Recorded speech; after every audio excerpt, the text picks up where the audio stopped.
Hi, the recording is started. Please take over. Thank you, Dr. Stander. I'm about to share my screen. I'm losing a couple of abilities then, so I can't really see the Teams site anymore. But you should be able to see my slides now. Yes, we can. Thank you. Thank you, students. Welcome to my session on preparing for the master's degree. Now, I know many of you are feeling absolutely overwhelmed. There's a lot of information that you have to process that was shared this week. And you're probably thinking to yourself, oh my goodness, I haven't even started with this year, with this honours degree. Now somebody wants to talk to me about preparing for the master's degree. Can I just get past this year? Well, students, there was in this week a question about honours, a master's study. If I were to do a master's study in this community engagement project, will I get funded for my master's studies? So for some of you, going on with your qualifications will then include doing your master's degree.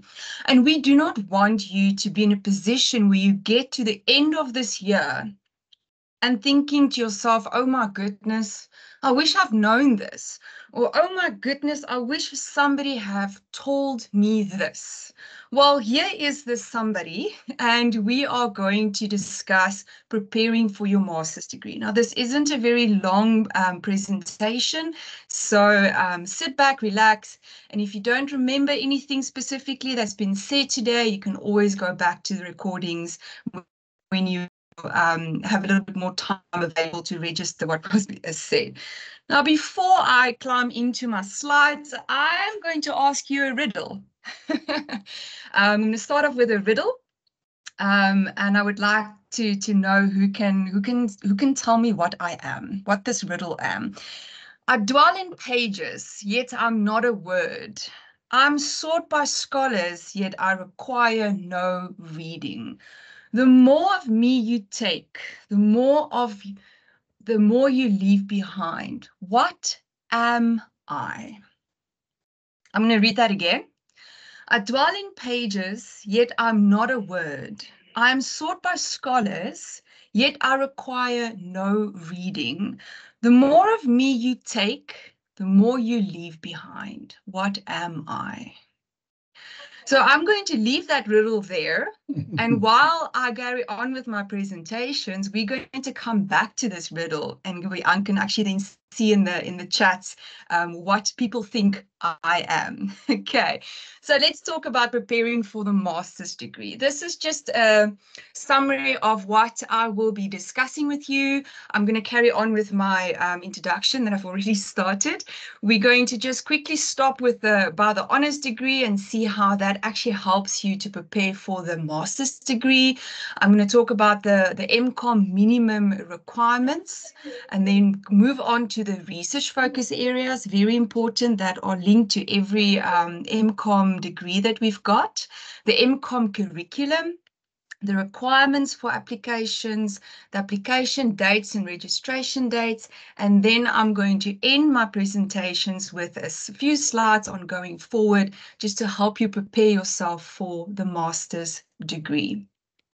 Now, as I said, I will be sharing information with you so that you don't get to the end of this year and you find yourself in a little bit of a predicament. So it's just to share important information that will assist you in managing your postgraduate studies effectively and efficiently and effectively, and more so in preparing you for the master's degree. Now, you have registered for your honours degree. This generally follows after a general bachelor's degree. You would be enrolled for a degree within a speciality. Let's say you want to go into marketing. Let's say you want to be an HR practitioner. So you are following a qualification route. Now, the honours degree generally follows after the bachelor's degree, and it serves to consolidate and deepen your expertise in a particular discipline. So that can be marketing, could be HR.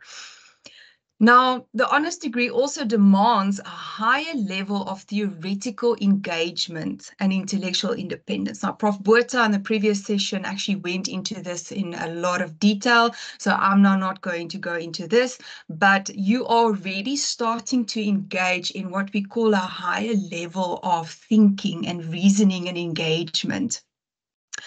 Now, the honours degree also then develops a student's research capacity in the methodology and techniques of that particular discipline.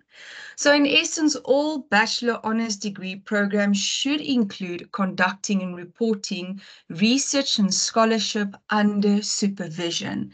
And that is because traditionally the honours degree has been recognized as meeting the entry requirements and research preparation requirements for the research master's studies. This is why you have modules that have got a research orientation or that exposes you to research methodology. And in HR Buzz 83, you're going to be exposed to doing research, doing rapid reviews, and it's going to just lay a foundation that you're going to need so that you can go into the research, the MCOM studies, and you've got that foundation to work on and to build on for your MCOM degree. So when you do an honours, it means that you can articulate, you can move to another degree. There are a variety of ways you can articulate. You can do so horizontally. So if you've got an honours degree, then you can also enter into a relevant postgraduate certificate or postgraduate diploma. However, you can then also articulate vertically, which means that you meet the entry requirements of a postgraduate research master's degree or structured research master's degree. And I just want to show you visibly how that articulation works. So you are here doing your honours degree. So when you're done with your honours degree, you can articulate vertically to a master's degree, or you can also articulate horizontally to a postgraduate diploma. Okay, but we're talking about the master's degree. So when you go to our website and you go to our master's qualification. So this is taken from our website on UNISA, and it's a list of all the master's degree that we offer in our college. And this list might change as we add more qualifications, more master's degrees, but this is just a summary of what is currently available. And our discussion is more going to focus on the Masters of Commerce in Business Management, of which there are now different specialities. But this is just to show you that there are other master's degrees provided in our college. Most of these degrees are what we call a dissertation or full dissertation that you need to do.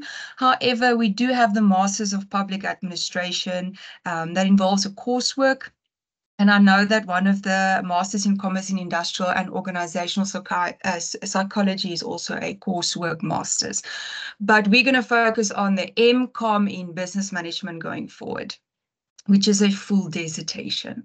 Now, looking at the Masters of Commerce in Business Management, the minimum requirements is for this degree is an honours degree in business management obtained with an average mark of 60%, or an appropriate postgraduate diploma, or a 480 credit bachelor's degree with a minimum of 96 credits. Level 8. Prof. Botha also explained the NQF level 8 in the field of business management with an average of 60%. Now, what is important is that you are registered for your honours degree. So what you need to remember going into this year, if masters is something that you are thinking about, is that you need an average mark of 60%, not 58, not 59, an average mark of 60% going forward. Then if you were to go on our website, there's, as I said, that list of master's degrees that you have. If you click on those live links, this information is also shared on that page. But what I want to move on to is the research focus areas. You'll see if you scroll down on that page, there's a heading that says research focus areas. And if you were to click on that link, I'm going to move out of presentation mode for a second. It is going to open, if you click on that click here link, it's going to open a Word document that lists all of our departments in the college and their research focus areas. Now, the research focus areas is a summary of what areas the department can supervise in, what areas we put out where we invite M&D applications to come and present or apply for a topic that they want to do research in. Now, if you were to scroll down to this document, you'll see that there's a list of departments on the left-hand side and all of the research focus areas within those departments. Now, I want to focus on two things going forward. We're going to focus on this left-hand side column, and then I'm going to come back to these documents, embedded documents. So that column on the left-hand side, if you open the research focus areas, that tells you the capacity per research focus area. It tells you that, for example, responsible management, only 2 students, 2 masters, where's my laser? I need to activate that again. There we go. For responsible management, for example, only 2 master students can be admitted. Now, this is for the 2024, these figures are for 2024. We still need to process and plan for 2024. So for 2024, we could only take in 2 master students under responsible management. And if you were to calculate all of those numbers and add them together, you will see that for business management, we can only take in 24 master's students. Now, what this tells you is that we have only a limited amount of applications that we can accept. So the same principle applies if you were to want to go and watch a show. If you want to go watch your favorite band playing and they say they only have 250 tickets, that means they can only fill 250 people. They've only got seats for 250 people. The same applies. We only have for 2024, we only had 24 seats that we can fill. So this is a very competitive process at the end of the day. When you submit your master's application, it means that you are competing with other applications because we've got limited seats. Our capacity is on 24 students, for example, for this year. Now I want to go back to those research focus areas and highlight those RFA, the documents that are embedded under the research focus areas. Now, if you were to open those areas, it tells you exactly what the research focus area is about, who are involved in the research focus areas. And it tells you very important details. So this is just an example of one particular research focus area, tells you the discipline that they focus on and which department it is. And it tells you the capacity of the research focus area. If you're clever, you would read through the academic profiles as well, because it tells you, for example, what a particular supervisor prefers in terms of research designs, in terms of topics, and matters like that. Then it also tells you the selection criteria and the selection procedure.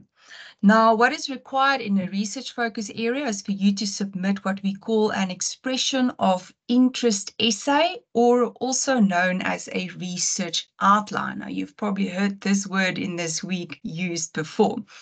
Now, in this expression of interest, or I'm going to call it a research outline, it tells you need to submit a 5-page document, and you need to address a couple of headings or a couple of matters in this document.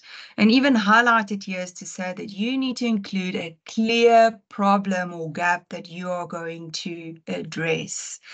Tells you the selection procedure, like over and above, what do we also look at? So, for example, we look at academic writing skills, which is also something that you're going to be exposed to this year, and you have the opportunity to develop into. And also evidence of higher order thinking. Once again, that critical engagement with theory and intellectual thinking.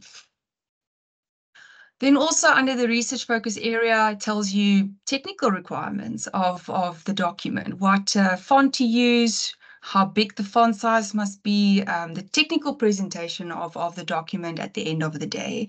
But what I want to get to is the research agenda that are also explained under each research focus area.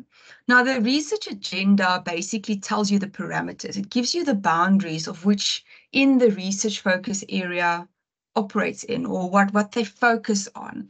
And it tells you exactly what types of studies fits into this research focus area. What are the focus points, the orientations, the literature that is aligned with this research focus areas. And then lastly, what I want to also highlight under the research focus areas is that some research focus areas also give you a list of research projects that you can consider doing. So it basically gives you a direction of topics to consider. So Ms. Milan yesterday told you how to use keywords. So these research projects actually gives you keywords to then go and search. So let's say you're interested in ethics as a domain of responsible management. So your keyword will be ethics, will be responsible management, and then you can also add strategic management or strategy or strategic management process as keywords. And then you can go and read what does the literature out there say and what future research opportunities are there. So these research focus areas are really, it's a guiding document that tells you what it is that we want, what it is that we can supervise you in, what are the technical requirements, what is the research agenda of the research focus area, and it also gives a list of readings, a list of academic papers and sources that you can consult in addition to the research agenda. So at the end of the day, if you were to apply for your MCOM,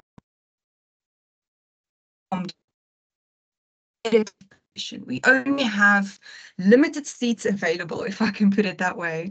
And most importantly, you need to position your study in the research focus area. We do get a handful of applications where it's very evident that the person kind of just read the title of the research focus area, and in the person's mind, the topic is aligned, but it's not. So if your topic is not aligned with the research focus area, the chances of you having a research outline that has a competitive advantage over the others are slim.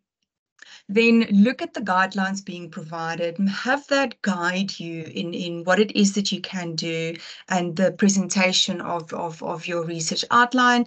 And yes, then one of the things that you need to submit is then there's 5, depending what the research focus area said, documents adhering to not just the research agenda, but the technical requirements of the research focus area. Now, looking at the curriculum of the MCOM degree, if you were to be accepted, the MCOM in business management is a full dissertation. And very importantly, the first year of your studies, you are required to first complete the research proposal within the first year of registration. Now, very importantly, I also took this from that website. If you were to go onto the qualification, the MCOM qualification, there's a heading that says Research Master's Degree, and it says, please note, if you do not complete a research proposal in the first year of study, you will not be permitted to continue with the qualification. You will also be excluded from applying for admission in the same college for a period of 2 years. So very important, this is something that you must do within the first year. But granted, if your research proposal is done in the first year, even in the 6 months, you can then carry on with your studies, and your research proposal becomes the first chapter of your MCOM dissertation. Now, normally it's done at a colloquium. What we call a colloquium is just a presentation of your research proposal at what we call a colloquium. Then the time of completion is 3 years. You've got 3 years to complete your MCOM degree. Now, what is required for application? These documents are also listed in the research focus area as well as on the qualification. If we were to visit the qualification on the website, you need to include your academic record or your transcripts of your previous qualifications, your identification documents, your proof of work experience, your CV, SAQA certifications, especially if it's a foreign, if you've done your qualification, your honors degree in a different country, at a different foreign, not to South Africa, that's what I'm trying to say. And then once again, your research outline. I'm hoping that research outline word is stuck now in your head going forward. Then application and registration dates. Applications normally open mid-September and it closes mid-November. And you're probably thinking to yourself, but my marks are not going to be available by that time. It's okay. You only apply. And when you apply, that's when you kind of say, I want to do this. This is my topic.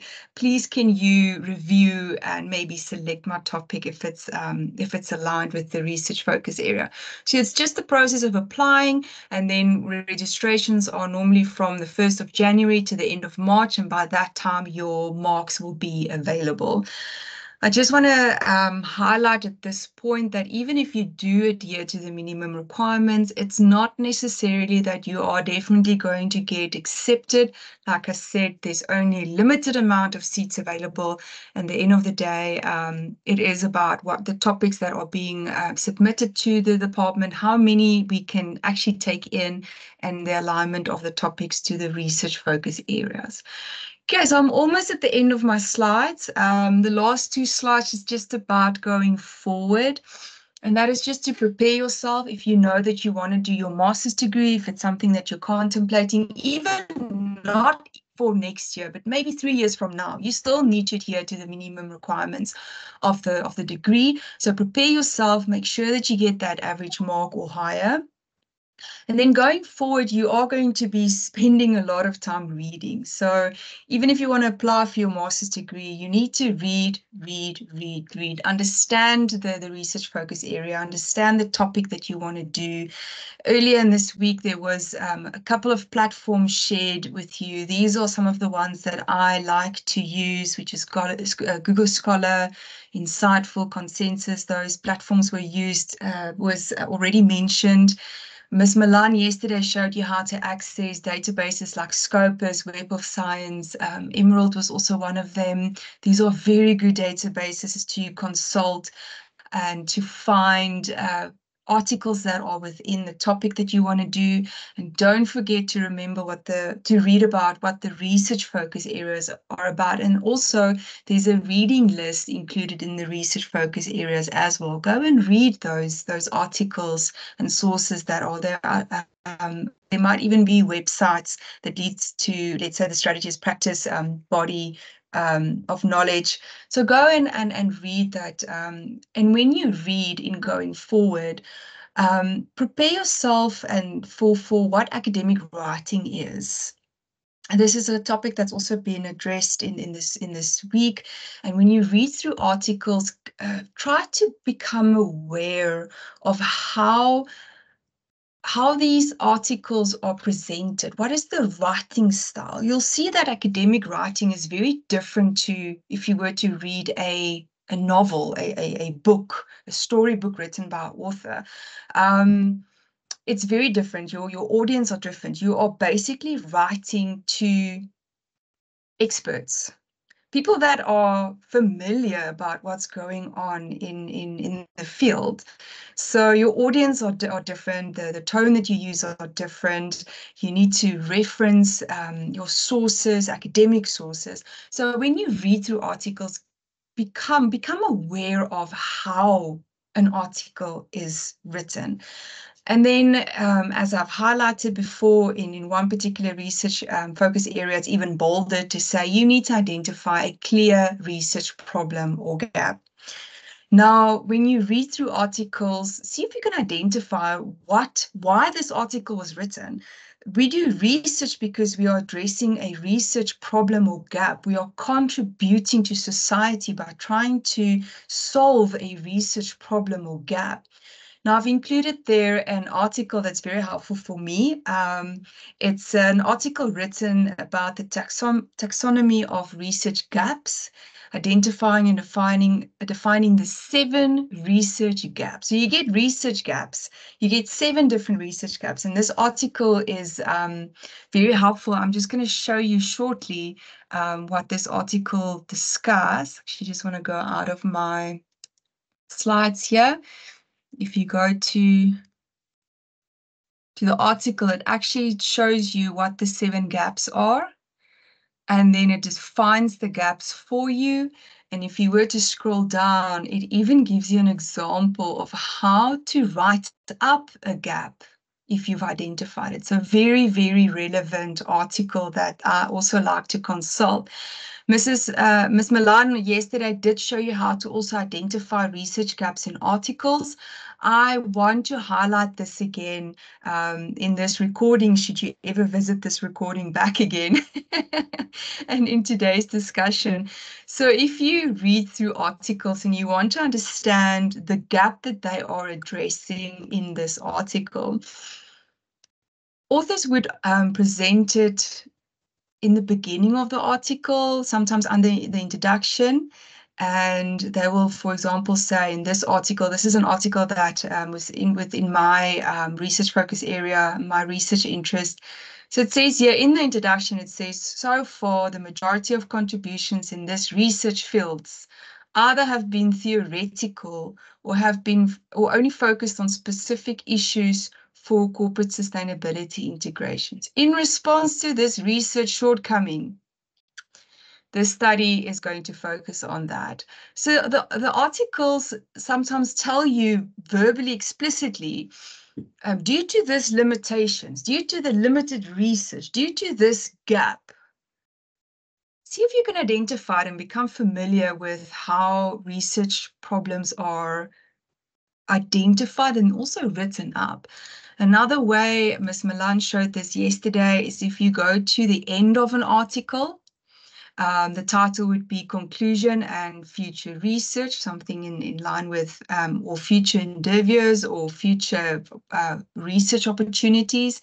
And if you were to read through those passages, you'll also get research gaps that they propose.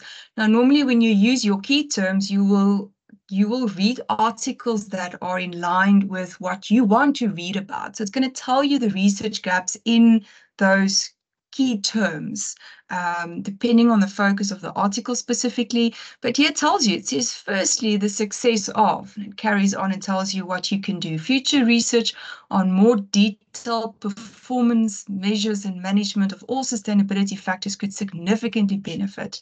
And it carries on. Finally, through organizational characteristics, although organizations have emerged essential elements in sustainability integration and strategy, the research in this aspect is still in its infancy. It's still under research. There's more research can definitely contribute to the body of knowledge. So that's how you can also find research gaps.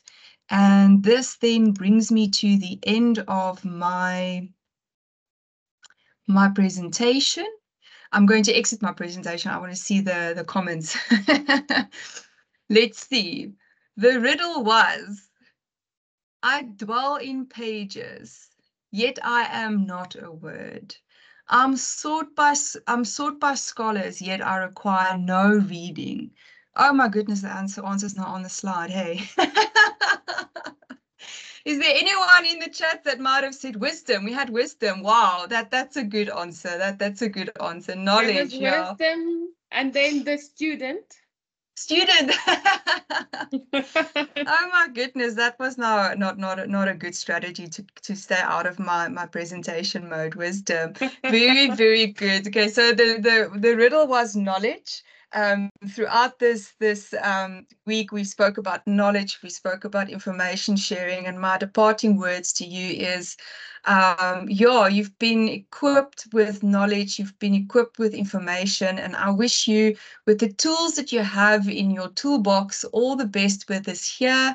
And from my side, I do hope that I find some applications next year for your MCOM qualification. Should it be something that you want to pursue going forward, whether it's next year or 3 or 5 years from now? Are there any questions? Indeed, Dr. van Wyk. Are there indeed? I'm going to try to Yes. answer to the best of my ability. Matilda, you are up. No, sorry, that was a mistake, doctor. Sorry. Oh, no, I thought we're going to ask Dr. van Wyk a question that she can't answer today. Oh my goodness, that would be fun. Please do so. I would like to also say, as I said yesterday, I also do take compliments. So it's, if you've got questions, if you've got complaints, but I also take compliments. So please, any questions? I see a hand. You're up first. Tumelo. My question, Tumelo. Oh, a couple of questions now. Okay. Hi, Dr. Van Wyk. Can you hear me? Yes, I can hear you, Tumelo. Okay, thank you so much. No, thank you so much for your presentation. We are learning quite a lot. I must say, this week, my brain, I'm sure it has grown 2 or 3 times in size. But anyway, we'll do a research on that another day. but okay, Dr. Van Wyk, what I wanted to find out, because obviously for the MCOM program, there's limited space. So let's say UNISA currently has capacity to maybe supervise 5 students for whatever program, and then there's 50 applicants. Obviously, the only 5 people can be taken if there's capacity for 5. What happens to others who don't qualify in that year? Are they put on the waiting list for next year, or they have to reapply the following year? Thank you. Tumelo, thank you. That is such a good question. It is one I can definitely answer. The university notifies you whether your application was successful or then also unsuccessful. If your application is unsuccessful, then you will be allowed to reapply for the next round, so the next year. So there's no waiting list. The students are then advised, if they want to apply again, to just reapply in the next year. Tumelo, does that answer your question? Yes, it answers my question. But now my follow-up question, let's say I've sent an application to UNISA and for whatever reason I was not successful. Will I be allowed to maybe take the same application and, let's say, hypothetically send it to VETS or UCT or any other university using the same wording, exactly the same thing? Yeah. Tumelo, I'm going to answer that question slightly differently. What students do in terms of applying for universities are up to them. But what I can tell you is that I've seen applications where a student will apply at the same time within UNISA at different departments. So whatever strategy you use to be successful in your master's studies, you can at the end of the day decide not to register for a particular university if you were selected. So that is up to you and how you want to do it. But you cannot be registered for the same topic at 2 universities and then register for the 2 topics that you will physically not actually be able to do that time-wise, to do 2 M's at the same time. Okay. Tumelo, does that answer your question? Yeah, no, that answers my question, because I thought that it won't be regarded as unethical to do, let's say, 2 to 3 applications simultaneously. So if it's not regarded as unethical, I'm answered. Thank you very much. Sorry, I actually just want to tag on that. What you should not be doing, what you can't do is submit a assignment of your honours that's maybe a research outline. I know that there are some assignments that requires of you to do a group work on a research outline. That you can't submit because it's not yours alone. It's a group research outline. So you must just submit your own topic and your own research outline that you want to do. Okay, noted. Thank you very much. Okay.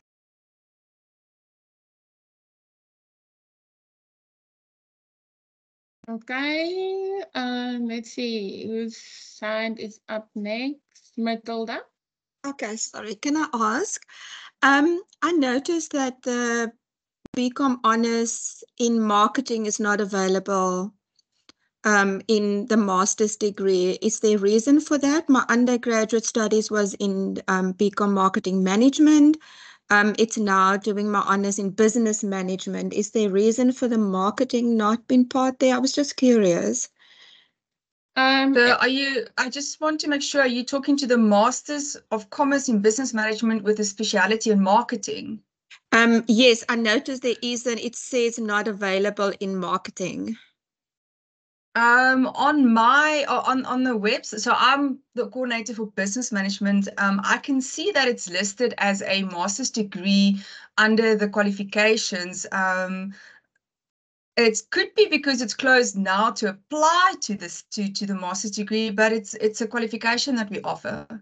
So Okay, I think maybe the that's best fine. the best would be to just look throughout the year, especially when the applications go open, and to see what the intake is for. But I can see that they did take in students for 2024. They did, and it is a qualification on the masters. On my slides, the master's degrees, it's listed there as a qualification. Okay.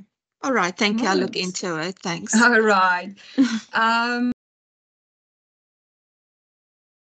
Maria, you have a question. Thank you so much, Dr. Van Wyk. I think I have a question. So I wanted to ask with regards to the, maybe two questions, just join them. With regards to the guidelines that the department actually gives on what areas of focus one might look at doing a master's, are those areas of focus changing? So, because what you showed on the slide, I think was for, is it for like this year, or is it just a department-wide thing? And in conjunction with that, if I apply and, for example, let's say I don't get admitted this year and I decide that, there's still value in my research question, can I start maybe working on the next level, doing what I would be an outcome of my first year of study, doing my research proposal and working on that, so that when I do submit the following year for application, I am at a different level? All right, I'm going to answer the first question. So the research focus areas that I shared are the ones that are currently online, and it's the ones for 2024. We are still in the process of finalizing our research focus areas. From past experience, the research focus areas more or less stay the same. We've got the prominent research focus areas, but new focus areas are being introduced as and when a supervisor puts out that invitation. So let's call it an invitation, or puts out that expertise, considering the need of knowledge that we can add to the bigger body of knowledge. So what I've shared with you are the research focus areas that are currently available during the course of this year, and definitely by the time applications open, there will be a new list of research focus areas for the departments. So you can then go onto the website and then click on that link that takes you to the research focus areas once they are available.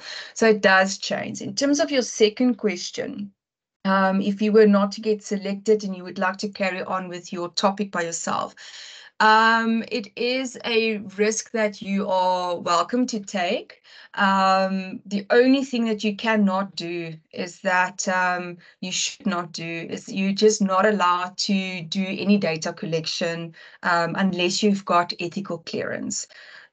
So that's the only, so nothing stops you to carry on with your study, but you're not going to have any inputs from a supervisor. So there's not going to be anyone that tells you maybe align this with a theoretical framework, or you know what, you might have too many research objectives or state. So that's a risk that you can take. To be, it's lovely to hear that you want to be proactive. I wouldn't want to limit that.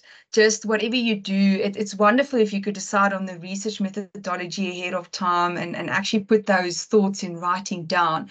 Just be careful we've got a policy on research ethics, and the policy very, very explicitly states a student at UNISA is not allowed to do research without applying and having ethical approval, and at most other universities that applies. It's the same. It's just to keep to integrity of doing research and making sure that we're doing it responsibly and making sure that it's a safe environment for our participants. Okay, Maria, does that answer your question? Yes, it does. Can I just follow on that one? So Yes. with if I were to decide to do, let's say now I decide to do work or start working on my research proposal, and I find Dr. Stender has like a little bit of capacity to just guide me through my whole process and my thinking.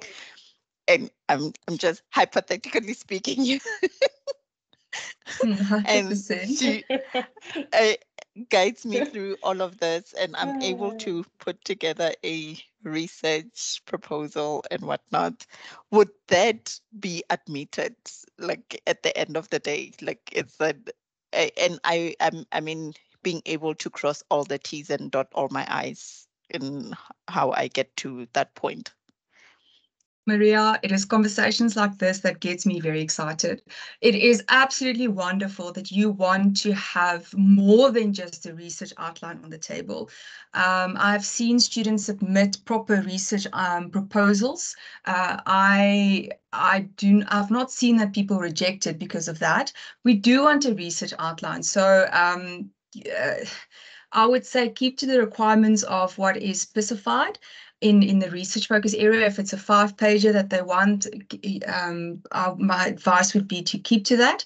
If you were to reach out to a supervisor, it's not uncommon for students to reach out to supervisors. I've heard of conversations where a supervisor was said to me, the student has reached out to me and I must please help, or whatever the case is.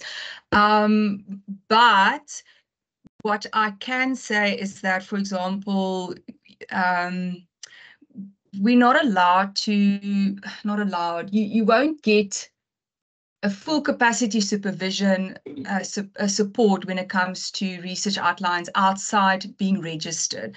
So once you register as a MCOM student, then you are assigned the resources and the supervisor. Nothing stops you to reach out to a supervisor. Nothing stops you to ask for maybe help. But full on supervision in this year on a research proposal might not necessarily happen. But you're very welcome to reach out to a supervisor and maybe ask for advice. But if you want to be proactive, so we allocate the first year of your master's studies is for your research proposal. If you work ahead of time, that means that you can be done with your research proposal in the first 3 or 6 months of your first year. We do colloquiums. That's where I said when you you need to defend your research proposal. That normally happens at what we call a colloquium. We've got colloquium dates throughout the year, once a month, more or less. you can then go and present your proposal at the colloquium within 3 or 6 months of registration.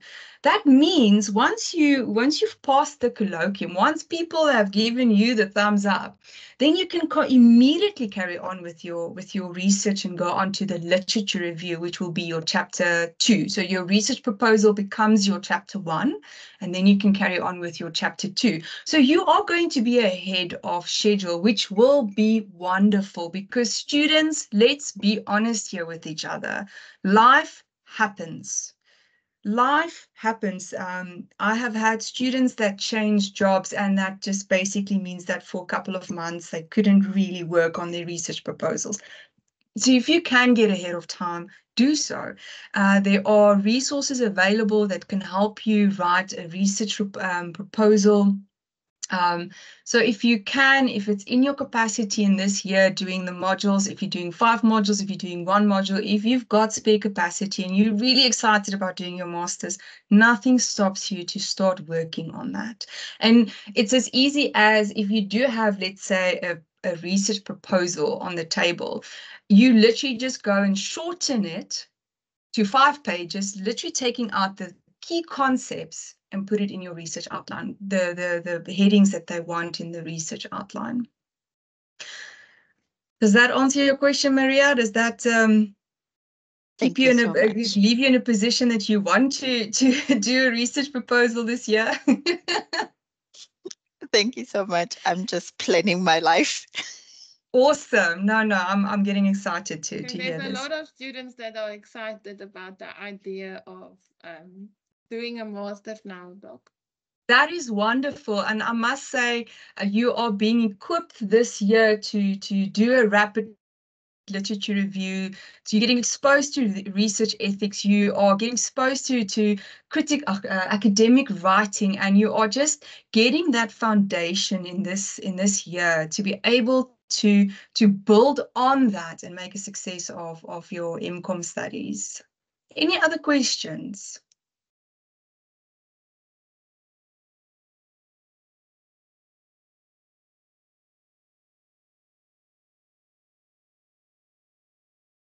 Nothing. Compliments. They say, they say life happens. Oh, yes, life is happening. Fine. Yes, life is going to happen in this year as well. Yeah. Yeah, no. I see I've got 15 more minutes. I'm not going to take up 15 more minutes, Dr. Stander, but I actually want to just highlight something. Tumelo said earlier that it feels like his brain is expanding. That reminds me of one of the stress management techniques that we discussed yesterday. One of mine is physical activity. So I have a sport that I engage with. And my instructor has told me in last year, as well as some of the younger pupils in the lessons, that you have a comfort zone, and your comfort zone is a picture, a circle in front of you. And what happens to your comfort zone when you enroll for masters, or when you apply for a new job, or when life happens and you get into a position where it's unfamiliar, it basically means that your comfort zone are being tugged at.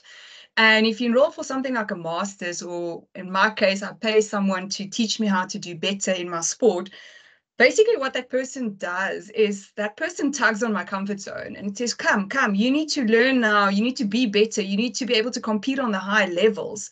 And at the end of the day, when somebody tugs at your comfort zone, it means that circle expands a bit. Comes with unknown territory, and it comes with the feeling of being overwhelmed and anxious and nervous. But 3, 4, 6 months, 12 months later, you will find that expanded circle, that bigger circle, is now your new comfort zone. And that's just something that that I wanted to share with you, as well as also encouragement for going into this year. And if you apply for masters, you're definitely going to have some people tug on your comfort zones. Yes. You must remember, and I just want to say, it's not the easiest thing to work and get these things done. But you've all done it already, so don't give up. especially if you've got a dream to, it's always good to have a dream to aspire to and to work through. It does help you. Now, like Dr. van Wyk said, get something that's your own, that's not your studies, that's not your kids, that's not your husband, that you can use to keep yourself sane. Okay. Okay, any more questions for Dr. van Wyk?